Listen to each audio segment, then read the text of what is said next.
I would say be flexible. And it's so important to get your education and to know what people have done before you, but don't take that as the end. You have to use that as a building block. It's important to know where we came from so that we know where we're going.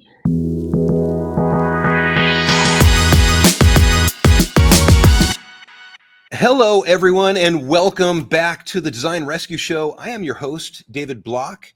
Today, we have joining us is a seasoned brand and communications leader, former director of branded content at Clary, and co-founder of Mosaic Group Media. She's written for Adweek and Inc. magazine. Molly St. Louis, welcome to the show. David, it's good to see you. I'm so glad you could be here to tell us your story. Amazing, amazing. Well, my story seems very similar to yours. You have like all of these musical theater posters in the back, and it looks, I always just get so inspired by seeing your space. Oh, thank you. I went throughout high school. That's where I spent my time. Was in the theater, in the choir room. That was my hangout. So yeah. Well, we would have been friends. Right. Yeah. Well, let's start by going back where it all began. I'd like to talk to you about your educational beginnings. You have a fairly diverse educational background. What inspired you to pursue the varied educational path that you took at American Academy of Dramatic Arts and to the communication and media studies at Purdue? Well, I started as an actor and doing musical theater. I think the first song I ever sang was Cats, Memories in the background. And that's kind of when my parents went, oh my gosh, you should do this. My dad's an actor too. He Oh, he toured with the ballet when I was a kid and just various musical theaters and actually in Southern California, like right where you are. And and then, right out of the academy, I started working in production and got the opportunity to work with Apple for, if this tells you how freaking old I am, the iPod, the commercials. And so that was the first commercial spot I ever worked on. And then, just one great thing led to another and, went through marketing, PR, and went back to get a master's at Purdue because I've done a lot of digital media and communications and just found that video is just where it's at right, when it comes to brands. right. Okay. And how have you been able to integrate these disciplines into your current work? Well, it's funny that you asked that because I've been talking a lot about that this week is that they say that every company is going to become a media company and they mean like tech companies, but even consumer brands. So like Salesforce, which is a B2B company, if people don't know that one, they created a streaming platform that looks like Netflix, and they are a tech company. And they produce these amazing documentaries, talk shows, things like this. And then Chick-fil-A most recently is they launched an app of entertainment. So brands are really going in that direction and they're really going to be competing with the media. So my background used to be weird for Silicon Valley, where I mostly work, because it was so artsy and traditionally, theatrical. Right. Now it kind of fits, and so I love applying traditional film techniques and theater techniques when possible to corporate videos, corporate branded content, and also the theater background has really helped me work with CEOs and other people who want to tell their story in interesting ways. Awesome. That's awesome. So looking back at the early stages of your career after school, you got into the career, starting your career. What were the first like one or two big projects or clients that you worked with, and what was the impact that they had on your career trajectory?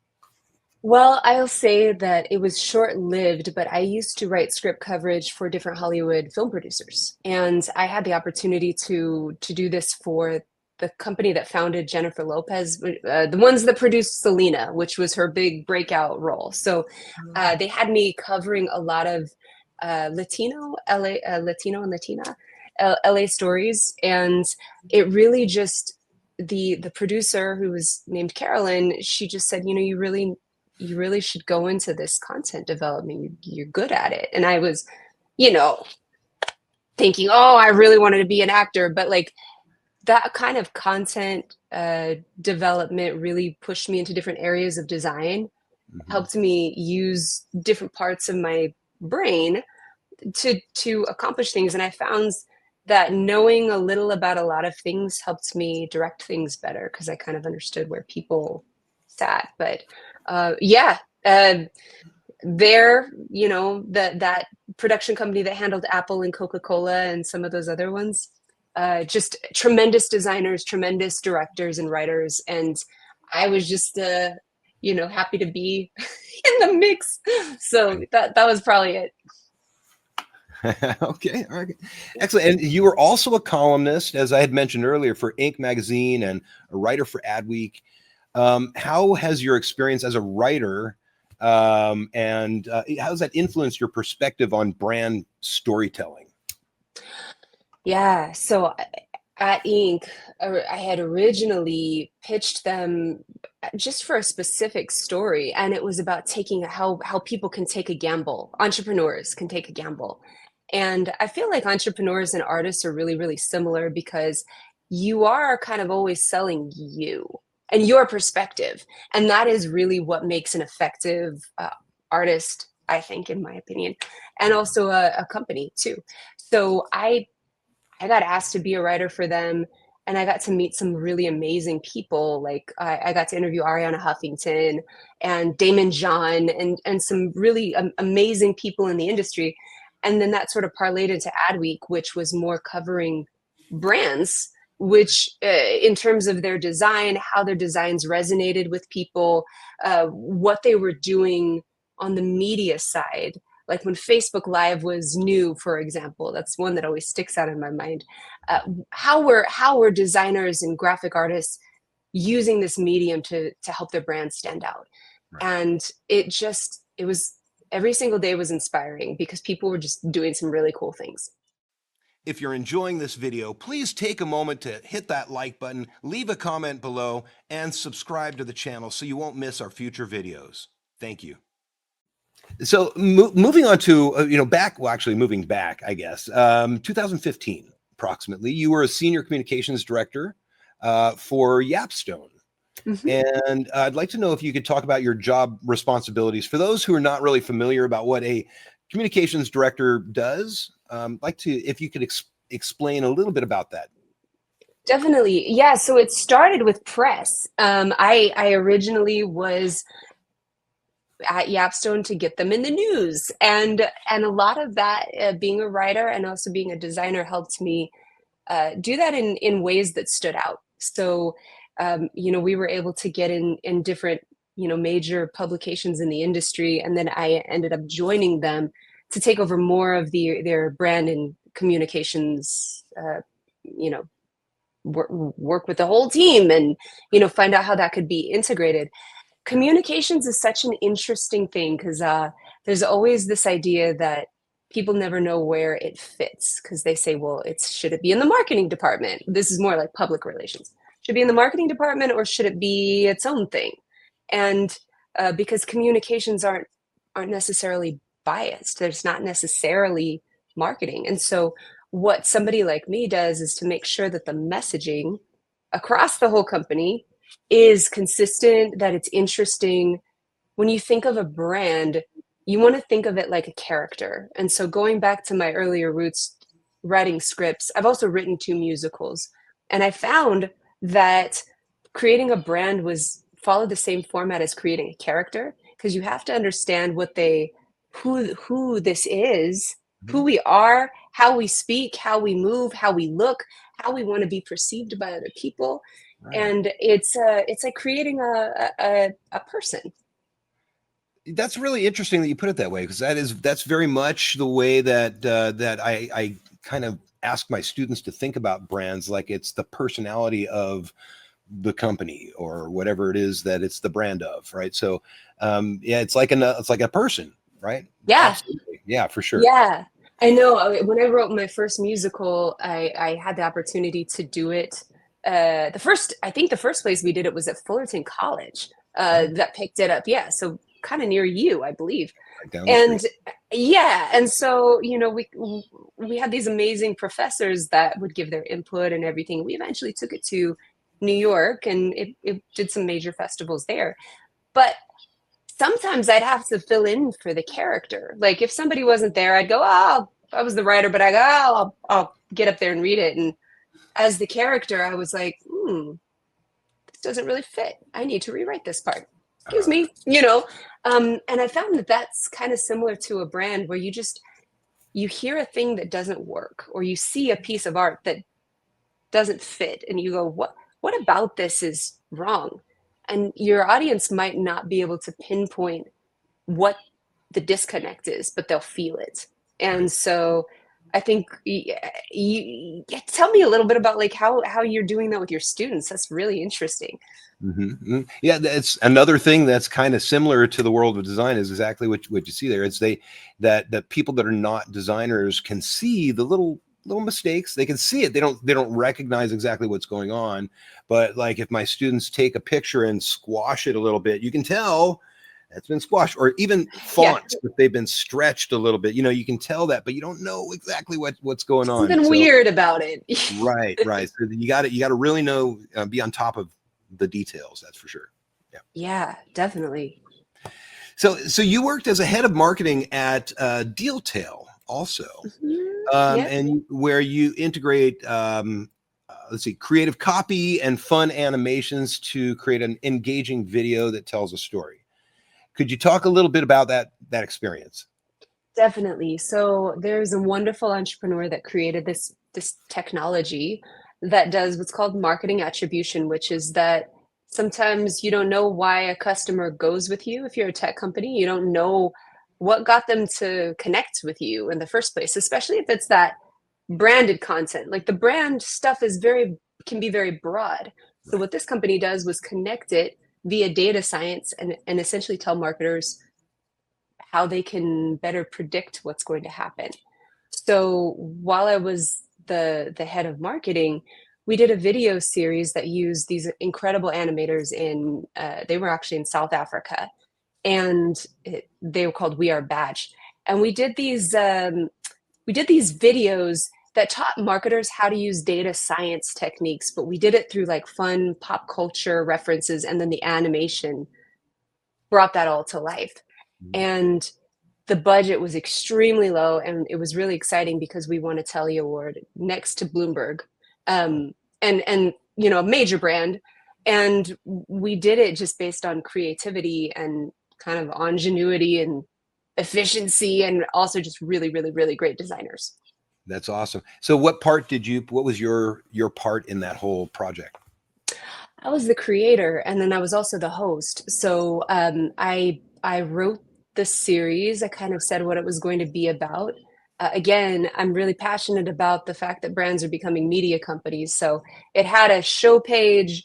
It didn't talk about what DealTale did. It just, the idea was just that it would be fun and entertaining, and it was sort of within the same topic as the company.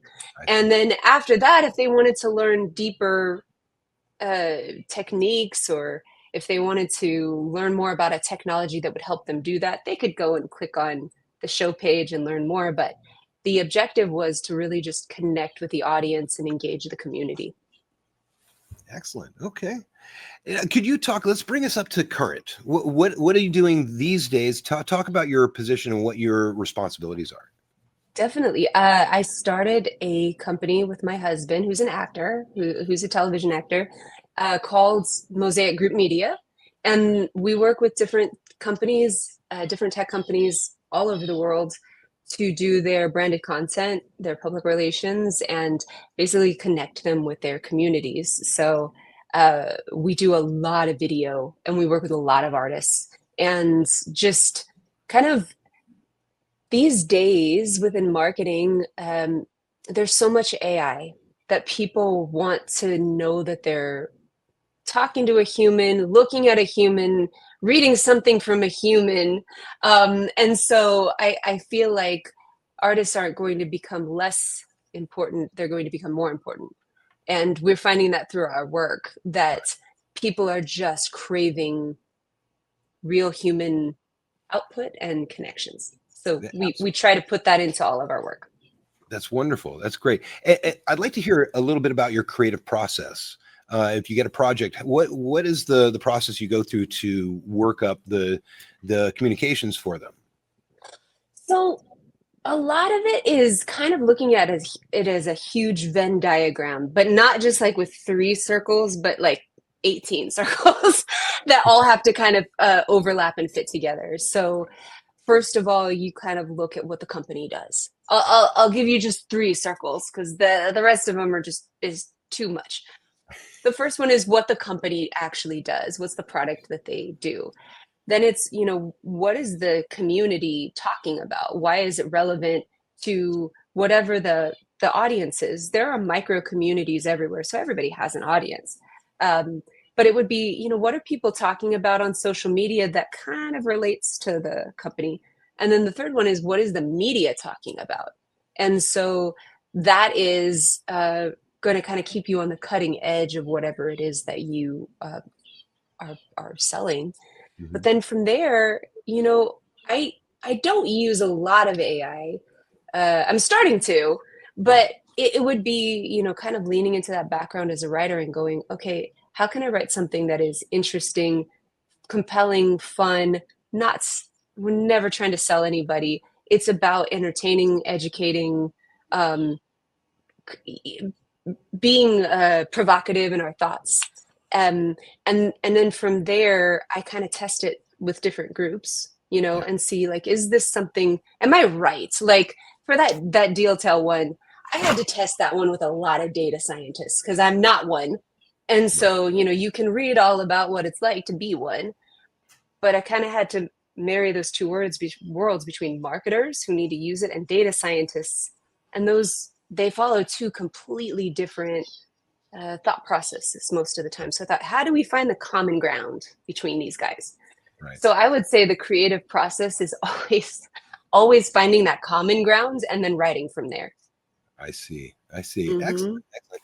Using AI on that topic, without getting too deep into that, because we could go on forever on that. But I'm sure it is a little bit. I'm sure it gives you a little bit of anxiety as a writer, because when people kind of look now, they look out, a lot of people are looking for whether or not it is human written or not, right? And a lot of the Yes. stuff that we see nowadays, it probably comes right out of AI. And when I'm working with my students, once again taking it into my classroom, I do give them the ability to work with ChatGPT or any of the AI options out there, but I have them rework it. If they're coming up with imagery, it's used for reference material only. If they're working on copy for an ad, in that instance, I'm not teaching creative writing, so I'm okay about them grabbing what they have, but they still need to Sure. work with it. So I'm sure that is something that's heavy on your mind. Oh, absolutely. It's at first it felt weird. I thought, Yeah. no, there's no way. I had seen something that somebody wrote with a chat GPT about 2 years ago, and it just had a lot of emojis in it, and I was like, no, none of this. And it kind of used common phrases and stuff like that. Now it's actually quite good, but it is more of an idea starter. You really it can really elevate you as a writer. For me, I have a lot of tabs open in my brain all the time because I have to think of visuals, I have to think of trends, I have to think of how it's actually going to sell a product at the end of the day. So sometimes it's hard for me to even finish a sentence. You'll Sure. notice that I stutter a lot sometimes. And what I love about ChatGPT or products like it is that sometimes I'm typing in and I'll write a paragraph about a word that I'm trying to find, and it immediately recalls it for me. It's very good at figuring out what I'm trying to recall. And Yeah. so I would say a lot of marketers, a lot of creatives are using it exactly like what you said, as a reference, as a starting point that we can build on and be better. um, Actually, I'm doing a study right now for a client called Magnolia, and it's about marketers. And I just finished these focus groups, and all of them said, oh my God, it does make me more creative because it helps me kickstart my brain in a way that I wouldn't think about something, but then I am able to be free to be creative. So I think designers might think the same about Mid-Journey, right? Like it's A kind of little bit here and there, shake things up. yeah, it's certainly for illustrators and people that are artists when they use that stuff. I personally would use it in the same way that I do, for logo designing, and just come up with things for my mood board, give me ideas, reference material to like starters. Absolutely. Yeah, Yeah. no, So it's cool for that. yeah. So now the field of branding and communications is always changing. It's always changing. And I'd like to know if you can, kind of looking out into the future, which trends kind of excite you the most? And how do you think that, I guess that would not be looking into the future, either looking currently, but which trends would excite you the most? And how do you think that it would shape the future of the industry? The trend that I'm the most excited about is brand funded films, which is that brands are not just producing commercials anymore. They're producing full films about topics that their potential customers would be interested in, but it's not talking about the product at all. So it can be a documentary, it can be a talk show, it can be a scripted piece, but I've even seen cartoons that utilize really amazing designers that it's a trend that is so popular. Actually, it's become a sanctioned event at Sundance, the Sundance Film Festival. But it is uh, produced by brands, and that's the interesting thing about it. But um, I think this generation of consumers that's coming in, they don't want to be sold to. They don't like the hard sell. They don't even like marketing. They're saying, I need to connect with you on a personal level before we can even decide that we're going to like interact. And so different people would say you should think about subscribers before you even think about them being potential prospects.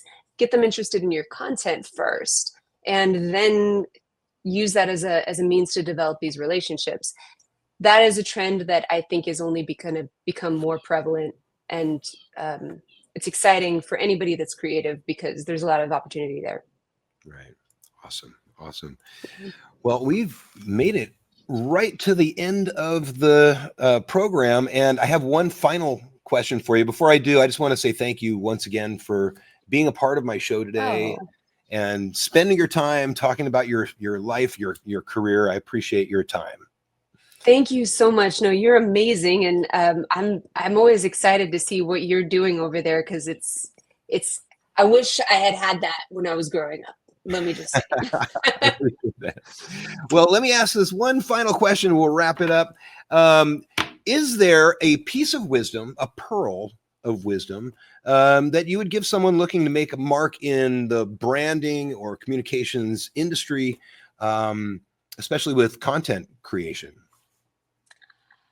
I would say be flexible. And it's so important to get your education and to know what people have done before you, but don't take that as the end. You have to use that as a building block. It's important to know where we came from so that we know where we're going.